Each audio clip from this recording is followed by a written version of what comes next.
आज की video guys आप सभी के लिए बहुत अर्जेंट है और बहुत इंपॉर्टेंट है। आप सभी स्टूडेंट कॉम्पिटिटिव एग्जाम की कैसे तैयारी करते हैं? भैया सारा सिलेबस कवर कर लिया है, एक दो बार रिवीजन कर लिया है, कल मैं अपना एग्जाम देके आ जाऊंगा। लेकिन ऐसे नहीं होता। पेपर सॉल्व करने की भी कई सारी टेक्निक्स होती हैं सो दैट आप सभी अपना पेपर टाइमली सॉल्व कर सके और एक अच्छी स्पीड मेंटेन कर सके। आज मैं आप सभी को ऐसी टेक्निक के बारे में बताऊंगा, अराउंड 9 चीजें मैं आपको बताऊंगा which very few of you students know. तो सबसे पहले आप सभी के सामने है never solve questions in sequence. आप में से बहुत सारे ऐसे स्टूडेंट्स होते हैं जिनका क्या टेक्निक रहता है कि भैया पहला क्वेश्चन मैं सॉल्व करूंगा, फिर सेकंड क्वेश्चन सॉल्व करूंगा, जब तक सेकंड नहीं होगा तब तक थर्ड पर मैं मूव ही नहीं करूंगा। आपको यह देखना चाहिए कि यार मैंने फर्स्ट क्वेश्चन सॉल्व किया, आसानी से हो गया। सेकंड क्वेश्चन मैंने देखा यार इसमें मुझे डाउट लग रहा है, इसमें मुझे टाइम लग सकता है, तो मेरा आपको यह सजेशन होता है अभी के लिए उस क्वेश्चन को स्किप करो और अगले क्वेश्चन पर आप सभी मूव कर जाओ। ये स्ट्रैटेजी अगर आप फॉलो करोगे तो जितने क्वेश्चन आपको आसानी से अटेम्प्ट हो पा रहे हैं वो जल्दी जल्दी हो जाएंगे और एंड में जो आपके पास रिमेनिंग टाइम बचेगा उसमें आप उन क्वेश्चंस को आंसर कर पाओगे जिसमें आपको टाइम लगेगा, जिस वजह से आपके वो क्वेश्चंस एटलीस्ट नहीं छूटेंगे जो आपको आते थे। तो ये टेक्निक मैं आपको फॉलो करने के लिए बोलूंगा। जो क्वेश्चन नहीं आ रहा है, समय लग रहा है, अभी उसको स्किप करो, एंड में अटेम्प्ट करना। सेकंड, एलिमिनेशन मेथड से रिलेटेड मैं आपको एक सजेशन देना चाहूंगा। सबसे पहले तो जब भी आप किसी ऑप्शन को एलिमिनेट करते हैं सही तरह से अपने साथ एक रीजनिंग करना कि यार ए को मैं एलिमिनेट कर रहा हूं लेकिन क्यों कर रहा हूं, डी को मैं एलिमिनेट कर रहा हूं क्यों कर रहा हूं, अब मुझे कंफ्यूजन है बी और सी में, इन दोनों में से क्या सबसे ज्यादा सही ऑप्शन हो सकता है।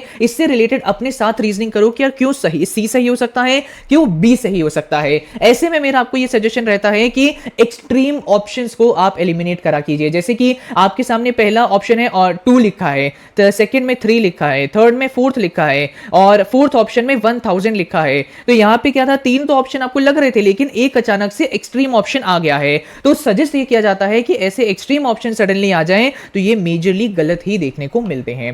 थर्ड चीज जो मैं आपको सजेस्ट करूंगा that never ever study in exam centre. आप में से बहुत सारे स्टूडेंट्स क्या करते हैं, अपने बोर्ड के टाइम पर भी किया होगा और सीयूटी के टाइम पर भी प्लान कर रहे होंगे कि भैया मैं एग्जाम देने जिस दिन जा रहा हूं मैं अपनी गाड़ी में बैठूंगा, पीछे अपनी सारी चीजों को रिवाइज कर रहा हूं, पापा के साथ स्कूटी पे पीछे बैठ के आ रहा हूं तो सारी चीजें रिवाइज कर रहा हूं, और किसी मोड ऑफ ट्रांसपोर्ट से आ रहा हूं तो भैया मैं रास्ते में रिवाइज करते हुए आ रहा हूं, सेंटर पे पहुंच के भी रिवाइज कर रहा हूं। ये चीजें मैं आपको सजेस्ट नहीं करता हूं बालकों, ये चीजों को समझो। अगर कोई सडनली आपको ऐसी लाइन दिख गई कि यार ये लाइन तो मैंने पढ़ी ही नहीं, यार ये क्वेश्चन तो मैंने देखा ही नहीं, तो आप अचानक से पैनिक मोड में आ जाओगे कि यार ये क्वेश्चन कहीं मेरे पेपर में ना आ जाए। तो अपने आपको पैनिक में, एंजाइटी में और अपने आपको परेशान नहीं करना चाहते हो तो बेटर ये है कि जिस दिन आपका एग्जाम है उससे एक रात पहले जितना रिवाइज करना चाहते हो करो, बट अगले दिन सुबह सुबह कुछ रिवाइज मत करो। एक चीज के लिए मैं आपको सचेत रहने के लिए बोलूंगा कि सेंटर के बाहर आपकी एक लंबी लाइन लगी होगी और आपको हीट का सामना करना पड़ सकता है। तो अपने आपको हाइड्रेट रखने के लिए अपने साथ पानी की बोतल जरूर रखिएगा। ऑल्सो गाइस, अभी रिसेंटली आप सभी का जेईई एग्जाम ओवर हुआ और साथ ही साथ कई सारे सीयूटी एस्पिरेंट का सवाल आता है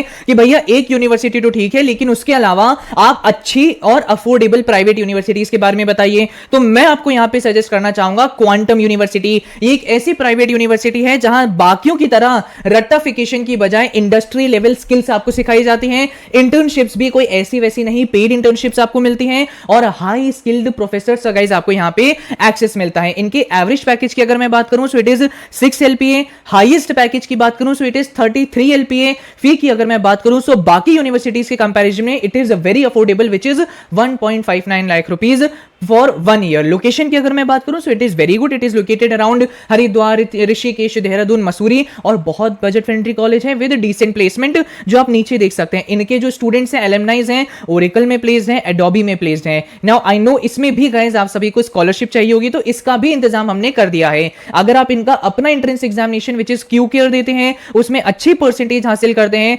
तो कोर्स वाइज आपको इतनी स्कॉलरशिप मिलेगी और सीयूटी में अगर आप अच्छा स्कोर कर सकते हैं तो इतनी परसेंटेज अगर आपने हासिल करी तो इतनी हाई स्कॉलरशिप आपको मिल सकती है। देखिए कोई बुरी यूनिवर्सिटी नहीं है, सजेशन मेरा होगा कि लिंक डिस्क्रिप्शन में है, एक बार चेकआउट जरूर करो जाके। आखिरी की ये 6 सजेशंस ना गाइस आपका सीयूटी बदल सकती हैं। सबसे पहले तो मैं आपको स्मार्ट गेस के बारे में बताना चाहूंगा। सीयूटी में मेजरली मुझे ये ऑब्जर्व करने को मिला है कि ऑल ऑफ द अबव एक करेक्ट आंसर रहता है 95% टाइम्स और none of the above correct answer रहता है 5% टाइम्स। मतलब कहीं क्वेश्चन में अगर आपको ऑल ऑफ द अबव दिखे तो पहले अपनी बुद्धि इस्तेमाल इस्तेमाल करके एक एक ऑप्शन को अच्छे से चेक करो। लेकिन अगर आपको लगता है कि हाँ भैया 2 ऑप्शन मुझे ठीक लग रहे हैं, तीसरे ऑप्शन का मुझे आइडिया नहीं लग रहा है कि ये ठीक है कि नहीं, तो ऑल ऑफ द अबव पे मार्क करके आ जाना। बाकी जिस ऑप्शन में, जिस क्वेश्चन में नन ऑफ द अबव दिखे उसको थोड़ी शक की नजर से देखना कि अगर आपका नन ऑफ द अबव सही आ रहा है तो 1 से 2 बार रिवाइज कर लेना क्वेश्चन को, अपने आंसर को। नन ऑफ द अबव सही दिखे तो वेल एंड गुड, बट अगर आपको अपने साथ रीजनिंग करने में लगे कि नहीं यार ए ऑप्शन भी ठीक हो सकता है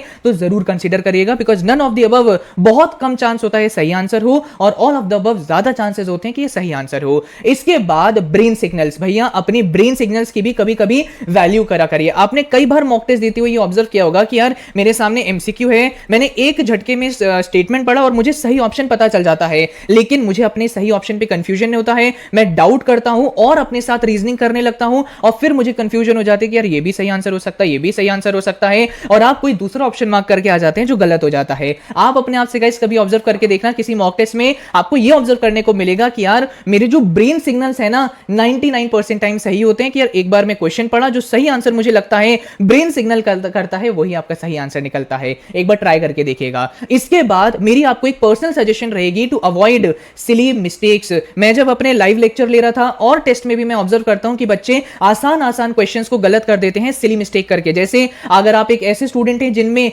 आपको सवालों में न्यूमेरिकल चीजें सॉल्व करनी होती है तो बच्चे मल्टीप्लिकेशन, सब्सट्रैक्शन, एडिशन, डिवीजन में सिली मिस्टेक कर देते हैं, या फिर ह्यूमैनिटीज के स्टूडेंट सवालों को ढंग से पढ़ते नहीं है, जहां सवाल में नॉट लिखा है या और कोई वर्ड लिखा है, ये चीजें अच्छे से पढ़ते नहीं, जिस वजह से सिली मिस्टेक हो जाती है। मेरा आपको ये पर्सनल सजेशन होगा कि सबसे पहले तो अपने क्वेश्चन को मिनिमम 2 टाइम आपको रीड करना है। इसके बाद आप जो ऑप्शन पे मार्किंग कर रहे हो उसको भी 2 से 3 बार एक बार हाथ लगा के चेक कर लो कि क्या मैंने बी पर ही मार्क किया है। सीबीटी में आपके साथ कई बार हो रहा होगा कि यार आपका तो पता है मेरा सही आंसर बी है, लेकिन गलती से ए पर टिक हो जाता है, तो इसीलिए मेरा सजेशन होता है कि जो ऑप्शन मार्क करो उस पर उंगली रख के 2-3 बार आप चेक कर लो। इसके बाद आखिरी मेरा ये 7 सजेशन है, लीव क्वेश्चंस। भैया कौन से क्वेश्चंस को हमें छोड़ना चाहिए, बहुत इंपॉर्टेंट सजेशन है आपके लिए। इस बार गाइस 50 क्वेश्चंस आपको अटेम्प्ट करने पड़ेंगे। पहले तो होता था 10 क्वेश्चंस आप छोड़ सकते थे, ये छोड़ दिए तो आपके मार्क्स कटेंगे नहीं, लेकिन इस बार आपने कोई क्वेश्चन छोड़ दिया तो आपके 5 नंबर कटेंगे, और अगर आपने कोई क्वेश्चन अटेम्प्ट कर दिया और वो गलत निकल गया तो आपके 6 नंबर कटेंगे, क्योंकि यहां पे -1 की नेगेटिव मार्किंग लगती है। तो मेरा यहां पे आपको ये सजेशन होता है कि किसी भी क्वेश्चन में जनाब आपको 2 ऑप्शन या 3 ऑप्शन सही लगे तो वो क्वेश्चन अटेम्प्ट मत करिएगा, हाई चांसेस है कि वो आपका ऑप्शन गलत निकले। फिर उसके बाद आपका ये भी सवाल आता है कि भैया ये बताइए कि क्या ए आंसर ज्यादा सही रहता है, क्या बी आंसर ज्यादा सही रहता है, या सी आंसर ज्यादा सही रहता है, या डी आंसर ज्यादा सही रहता है। मेजरली मैंने देखा है बी और सी सही रहते हैं, लेकिन ये टेक्निक मैं आपको बिल्कुल फॉलो करने के लिए नहीं बोलूंगा। देखिए ये वाली जो टेक्निक है आप उन क्वेश्चंस में लगाइएगा जिनमें आपको बहुत ज्यादा कंफ्यूजन आ रहा है ना। जैसे कि आपने क्या किया, आपने ए को एलिमिनेट किया, बी को एलिमिनेट किया, और अब आपके पास 2 ऑप्शन बच रहे हैं जो है सी और डी। तो इसमें आप बार बार गौर फरमाइएगा सी ऑप्शन में, क्योंकि देखा यह गया है सी ऑप्शन ज्यादातर सही रहता है, तो चेक कर लोगे तो पता चल जाएगा, ठीक है जी। लेकिन मैं सजेस्ट ये नहीं करूंगा कि आप अब ये तुक्का टेक्निक अपनाने लगो कि यार सी बी करके अटेम्प्ट करके आ जाओ। यूट्यूब पर बहुत सारे मैंने ऐसे तुक्का टेक्निक देखी है जो बोलते हैं 29 क्वेश्चन के बाद सीयूटी में सी आंसर सही होता है, तो ये तो बहुत बहुत डेंजर चीज है आप सभी के लिए, आपके नंबर कटवा देगी। बाकी आखिरी टेक्निक मैं आपको बोलना चाहूंगा कि ऐसा आपके साथ हो सकता है कि लगातार कॉन्टिन्यूअसली एक ऑप्शन ही आपका सही आए। आपने भी गाइस अपने अंदर ये चीज ऑब्जर्व करी होगी कि यार जब भी किसी सवाल में लगातार ए ऑप्शन ठीक लगता है, अगले में ए ऑप्शन ठीक है, फिर ए है, फिर ए है, लेकिन फिर से जब ए आ जाता है तो आप अपने आप को डाउट करने लगते हैं, और ऐसे डाउट में मेजरली लोग कोई दूसरा ऑप्शन सिलेक्ट कर लेते हैं। ये चीजें मैंने अर्जुना टेस्ट सीरीज वाले बच्चों में देखा है, कई टेस्ट में मैंने इस तरह बच्चों के लिए कंफ्यूजन क्रिएट करी थी और वहां देखने को मिला कि यार बच्चे गलतियां कर रहे थे, और फिर मैंने उनको सिखाया कि नहीं ये गलतियां आप मत करिएगा। तो इसीलिए मैं आपको रेकमेंड करूंगा कि ऐसा हो सकता है सीयूटी में कि लगातार एक ऑप्शन भी 4-5 क्वेश्चन में ठीक आ जाए, तो डाउट मत करिएगा। आई होप ये वीडियो आपको बहुत पसंद आई होगी। नाउ लाइक जरूर करिएगा और शेयर जरूर करिएगा। एक चीज मैं बोलूंगा कि गाइस आप सभी चैनल को जरूर सब्सक्राइब कर लीजिएगा अगर आप एक चैनल पर सीयूटी रिलेटेड अपडेट्स पाना चाहते हैं और हमारे न्यू इनिशिएटिव का हिस्सा बनना चाहते हैं। मेरा एक नया इनिशिएटिव यह है कि मैं आप सभी को इस एक चैनल पर 5 बड़ी यूनिवर्सिटीज की काउंसलिंग अपडेट्स इस एक चैनल पर प्रोवाइड करूंगा। अगर ये सब चीजों का एक्सेस चाहिए तो ये चैनल आपका सब्सक्राइब होना चाहिए। बाकी आप सभी को एक और मेरा रिकमेंडेशन है कि अगर आप सभी को एडमिशन रिलेटेड कंसल्टेंसी चाहिए तो कॉलेज खोजो आप चेकआउट कर सकते हैं। ये India's first admission consultancy service है which is incubated by and mentored by IIIT Delhi. तो ट्रस्टेड आपका इंस्टीट्यूट है, आप कॉलेज खोजो चेकआउट कर सकते हैं अगर आपको एडमिशन रिलेटेड कोई हेल्प की रिक्वायरमेंट हो। बाकी आई होप गाइस ये 9 आपको पेपर सॉल्विंग टेक्निक्स पसंद आई होंगी। Don't forget to like and subscribe. Thank you and all the very best.